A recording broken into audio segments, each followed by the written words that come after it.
ఓం నమ శివాయ. మా చిరు ఒక అందమైన జ్ఞాపకంగా మారిపోయిందండి. ఈ వాటికి మీకు అర్థమయ్యే ఉంటుంది. చిరు కాలం చేసిందండి. చిన్ని పిల్లగా మా దగ్గరికి వచ్చింది. కృషి విజ్ఞాన కేంద్రం వారి ద్వారా తీసుకున్నామండి. 6 కోడి పిల్లలు తీసుకొస్తే దాంట్లో చివరికి ఒకటే మిగిలింది. చిరు అని ఎందుకు పెట్టామంటే చిరంజీవిలా మిగులుతావా అమరజీవిలా మిగులుతావా అనేవాళ్ళం. అటువంటిదండి. అది చిరంజీవిలాగే మిగిలి మాతో ఆటలు పాటలు ఇలా నా తలెక్కి కూర్చోవడం, నా భుజాల మీదకి ఎక్కడం అసలు వదిలేదు కాదండి. నన్ను పని కూడా చేసుకుని ఇచ్చేది కాదు. మేము ఎక్కడుంటే అక్కడే ఉండేదండి. చూసారా ఎలా నిద్రపోతుందో ఈ సిట్అవుట్లో. ఇలాగ నిరంతరం మాతోటి ఉన్న టైంలో వీధి కుక్కలు వచ్చి ఒకసారి నోట కరుచుకుపోయినాయండి. దెబ్బకి అల్లిపోయింది. దేవుడి దేవల్ల దక్కింది. దానికి శుభ్రంగా స్నానం అది చేసి రిలాక్స్ అవ్వడానికి అది చూసేవాళ్ళం. ఇంకెలా కాదు అని చెప్పేసి దానికి ఒక తోడు ఉంటే బాగుంటుంది కదా అని రోజాని తీసుకొచ్చామండి. అసలు యాక్చువల్గా రోజా పుంజు అనుకున్నాము. అది కాస్త పెట్టయిపోయింది. పెట్టయి ఈ రెండు కూడా చాలా క్లోజ్గా ఉండేవండి.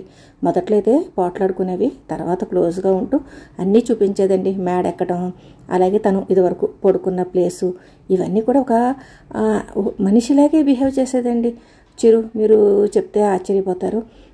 అలాగా ఇంకా దాంతోటే ఉండేది. కానీ బబ్లు అంటే మాత్రం అస్సలు పడేది కాదండి.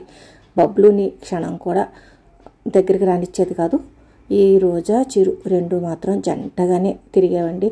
ఏం పెట్టినా కానీ రెండు కలిసే తినేవి. ఈ కింద ఫ్లోర్లో తిరిగినా, మేడ మీదకి వెళ్ళినా, ఎక్కడికి వెళ్ళినా కానీ అసలు ఒకదాన్ని విడిచి ఒకటి ఉండేవి కాదండి. అటువంటిది చిరుకి అనారోగ్యం చేసింది. ఇంచుమించు చిరు 2.5 సంవత్సరాల పాటు మా దగ్గర పెరిగిందండి.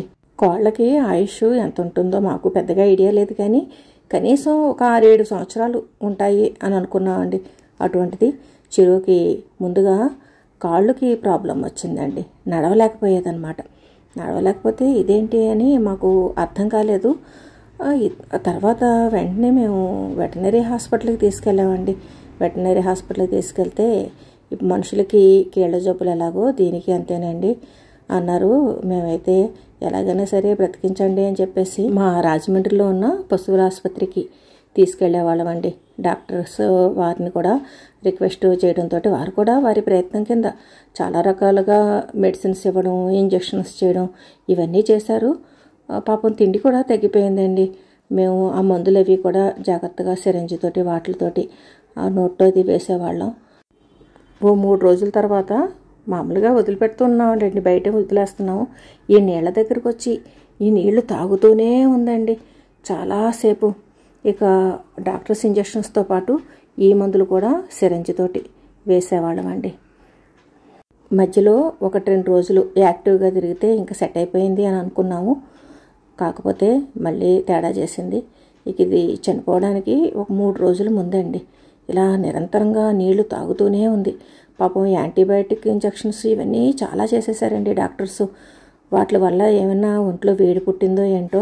మాకైతే ఎంతో యాక్టివ్గా పెద్ద పెద్ద రెక్కలు ఆడించుకుంటూ పెద్ద గంభీరంగా తిరుగుతూ ఉండేదండి. రోజేమో చిన్న పెట్టలా ఉండేది, ఇది మాత్రం పెద్ద పర్సనాలిటీ. అటువంటిది ఇలాగ తోక ముడుచుకుపోయి ఇలా ఏమీ పెద్దగా యాక్టివ్గా తిరగకుండా ఉండడం మాకైతే చాలా బాధ కలిగింది. ఇక 3 రోజుల తర్వాత అండి కాలం చేసేసింది. చేసాక మాకు అక్కడ ఇక్కడ పాడే బుద్ధి కాలేదండి. ఎర్రా గార్డెన్స్ అని మాకు ఊరి చివర స్థలం ఉంది కదండి, అక్కడికి తీసుకొచ్చేసి ఇక మాకున్న నాలెడ్జ్ ప్రకారం ఇంకా చెప్పడం కరెక్ట్ కాదు, దాన్ని ఇక్కడే మట్టిలో కప్పెట్టేసామండి. కప్పెట్టేసి అంటే ఇది మాకు ఒక ఇంట్లో ఒక మెంబర్ కింద అయిపోయిందండి చిరు. శంఖం తీగలు అంటే చాలా ఇష్టం అండి.